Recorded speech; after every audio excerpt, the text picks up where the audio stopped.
आपण पाहताय ही पाण्याची टाकी आहे, जी पाणी पुरवठा करते कदमवाडी गावाला. बेळंकीजवळ हे गाव आहे. या टाकीमध्ये या टाकीचाच वरचा स्लॅब या पाण्यामध्ये पडला होता, जो काय आता बाहेर काढलेला आहे आणि तो आता इथं दिसतोय.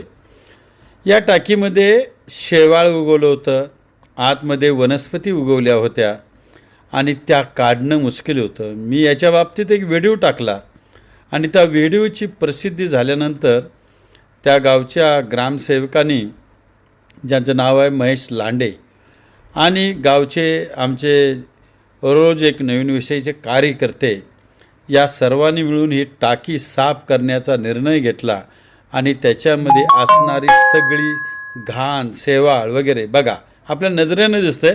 हे टाकीच्या आतमध्ये होतं की ज्या ठिकाणी पाणी साठा आहे, या सगळ्या घाणीमध्येच पाणी साठा होऊन अनेक वर्ष पाणी या गावाला पाजलं जात होतं.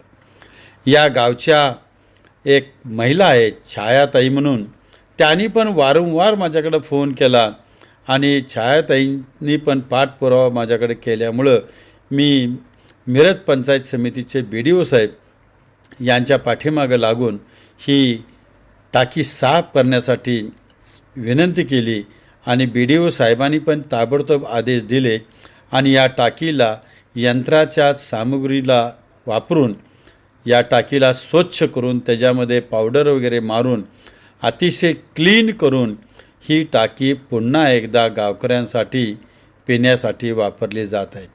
आता याच्या बाजूला नवीन टाकी चालू होणार आहे, पण ती केव्हा होते तीच आपण प्रतीक्षा करूया. पण तोपर्यंत तरी जुनी टाकी साफ केली, माझ्या रोज एक नवीन विषयीची दखल घेतली, त्याबद्दल मी कदमवाडी ग्रामपंचायतीचे हार्दिक अभिनंदन करतो, धन्यवाद मानतो. धन्यवाद.